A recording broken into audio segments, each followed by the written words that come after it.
Very often when people start to meditate, they begin to think they're not doing it right. How do I do it? I want to do it right. Now that I'm meditating, now that I've joined some kind of meditation program, whatever it is, I want to do it right. But the curriculum of your meditation practice is whatever arises. So you can easily think, I'd be having a great meditation if only this wasn't happening. But this is, whatever this is, that's a perfect occasion to put out the welcome mat for that, because guess what? It's already here. It's part of the actuality of experience in this moment. So the challenge is, again, always the same. How are we going to be in wise relationship with the this, even if it's seriously unwanted, unexpected, or just plain annoying? So you see, immediately some idea of perfection arises, some idea of a goal that I've got to perfect something. And the entire thrust of this masterclass, this program that we're doing together, is that you don't have to perfect anything. You're already perfect, exactly as you are, including all the imperfections that your mind is rushing to say, well, he doesn't know who I am because he can't possibly mean me perfect. And I'm saying, yes, you, that you're just fine, you're okay, just as you are, and this is a wonderful place to start, with you simply showing up, being present as you are, and that the challenge of mindfulness and the beauty of mindfulness and the invitation of mindfulness is that it's not about attaining some ideal meditative state where all your problems will go away and you'll be 50 years younger and your face will glow or anything like that. It's not about attaining anything. It's about recognizing that you're already whole, W-H-O-L-E, already perfect, just as you are, good enough, at least, to begin an adventure of the heart to explore who you actually are, who signed up for this course, who cares enough, who thought deeply enough to even want to play with this. And I want to just dispel any notions about this program being about you improving yourself. There's no improving on the deep dimensionality of who you are as a human being. You're already whole, you're already good enough, you're already perfect. And what the meditation practice, what mindfulness will be offering us, is an opportunity to drop down into the actuality of our life unfolding as it is, in the conditions we find ourselves in the face of what I call, after Zorba the Greek, the full catastrophe of the human condition. So it doesn't have to be pretty. In fact, it's going to be messy at times. And if you say it's not, you're not alive. It's going to be messy.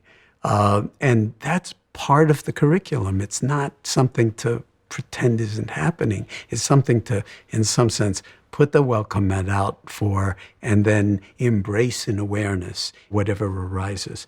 And maybe this would be a good time to actually recite a poem that can sometimes encapsulate what is meant by putting out the welcome mat in terms of gravitas and feeling tone.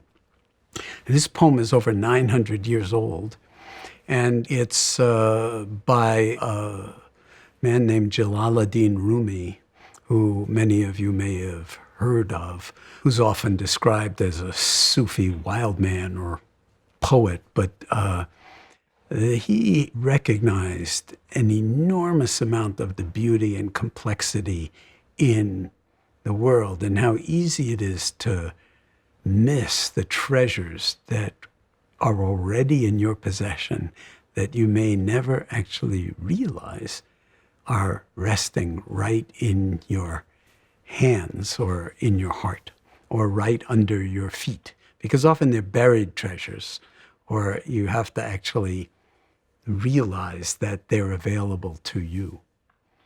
Or otherwise, you look everywhere else in the world for what's right beneath your nose, so to speak, both metaphorically and literally. So this poem has been called The Guest House, and it goes like this. This being human is a guest house. Every moment a new arrival, a joy, a depression, a meanness, some momentary awareness comes as an unexpected visitor. Welcome and entertain them all, even if they are a crowd of sorrows who violently sweep your house empty of its furniture. Still treat each guest honorably. She may be cleaning you out for some new delight. The dark thought, the shame, the malice, greet them at the door, laughing, and invite them in. Be grateful for whoever comes, because each has been sent as a guide from beyond. Now, laughing is advanced practice. You don't have to greet them at the door laughing. You can greet them at the door crying. But this is what I mean by putting out the welcome mat. It's here. Now, it's your move.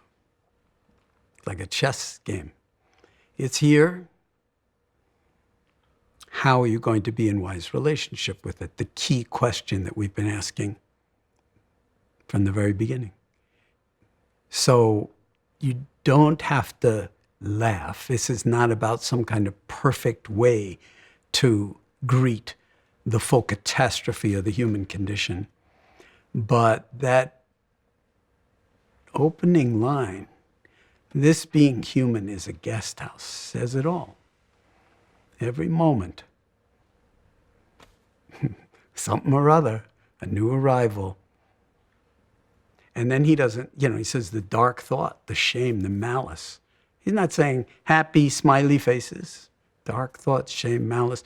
That's the human condition. We're working with that. And if mindfulness were not capable of holding that with deep compassion and kindness, then it would be worthless. But that's woven into the actual absolute heart of mindfulness practice. It's not like there's mindfulness and then there's compassion. In all Asian languages, the word for mind and the word for heart are the same word. So when in English we hear the word mindfulness, and we're not also simultaneously not just hearing, but feeling, sensing the word heartfulness, we're in a conceptual realm that has nothing to do with what I'm talking about and what we're trying to cultivate. So mindfulness and heartfulness is like two wings, one bird. Two doors, one room. But they're not separate.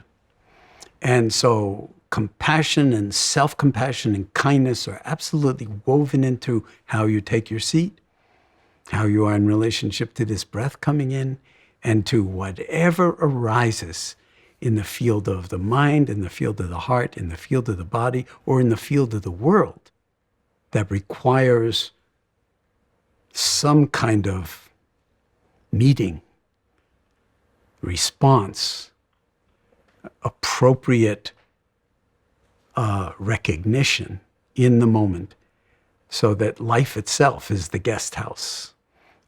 It's just happening, and again, how are we going to be in wise relationship to it? Now, Rumi has another poem that actually comes at this from a slightly different angle, but it's the same teaching.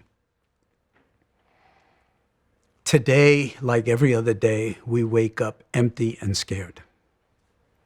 That's an interesting way to start out.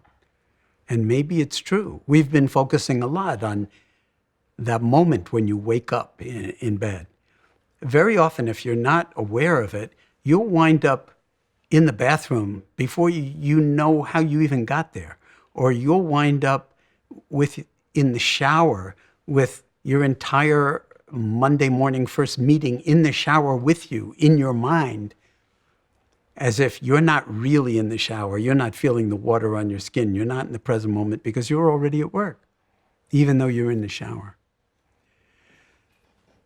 Today, like every other day, we wake up empty and scared. Then he offers a bit of advice. Don't open the door of your study and begin reading. Take down a musical instrument, the closest at hand being right here. Let the beauty we love be what we do. There are hundreds of ways. There are hundreds of ways to kneel and kiss the earth. In a very real way, the meditation practice is one of those ways to acknowledge the beauty and the horror and the damage and the possibility, and hold it all in a way that lets the beauty we love be what we do. And there's no one right way to do it. There are hundreds of ways to kneel and kiss the earth. But what's your way? What is your true way? What is the way that's got your name on it, so to speak, or that has your heart beating inside it? Because you don't want to live someone else's life, and you can't live someone else's way with a capital W. You have to find and walk your own path, your own way. And the meditation practice is in some sense a start. And then as it spills out into the entirety of your life, then that's the way.